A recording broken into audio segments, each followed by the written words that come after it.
Could something so important to our health, such as food, actually pose as a threat to our health?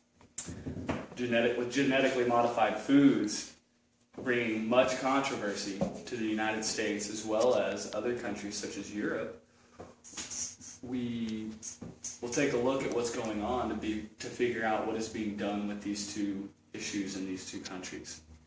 After looking at information from two sources such as the Center for Food Safety, and the Community of Supporting Agriculture, we'll take a look at how the U.S. feels about this issue and what they are doing to handle it, and how Europe and where they stand now and what they're doing in order to take action on the issue. Genetically engineered plants in the United States is becoming a large debate. It's getting out of control as well, because these genetically modified plants and other organisms that are being modified are being released into the wild, contaminating the natural growth and habitat. We have potatoes with bacterial genes that fight off bacteria by themselves. We have super pigs, that they call them, with human growth hormone in them, and fish with cow growing hormones. Like I said before, plants and the genetically modified plants are being released into the wild and contaminating the natural growth of things.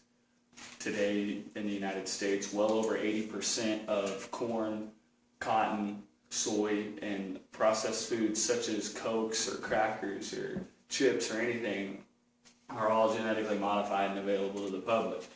Studies have shown that these genetically modified foods that are readily available to us pose risks to our health, such as a higher risk in toxicity of the foods, higher allergic reaction rates, resistance to antibiotics, and ultimately cancer.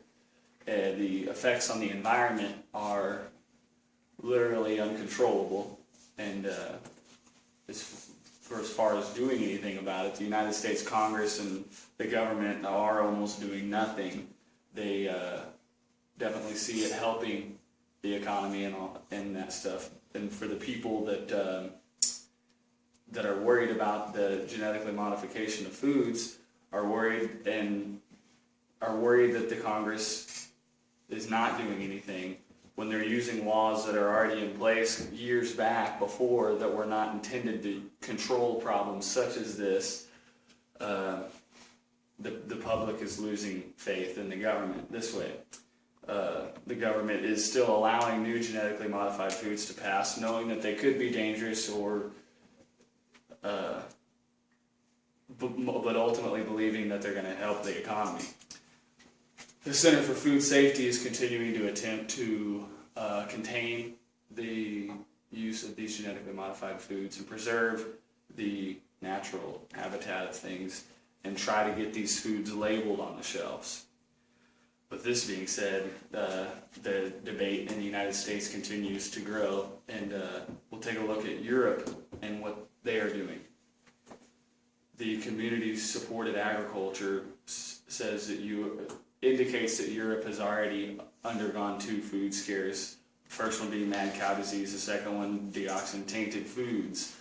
This has alarmed the public in Europe, and they have already lost all the faith in their government and what they're being told, and they've demanded food labels become mandatory to indicate whether they are genetically modified or not.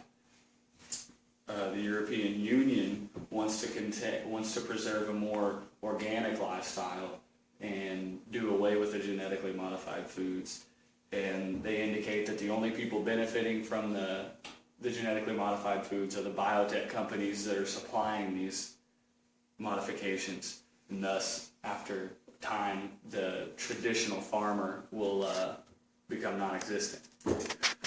Obviously the United States and Europe have two different views on these genetically modified foods, and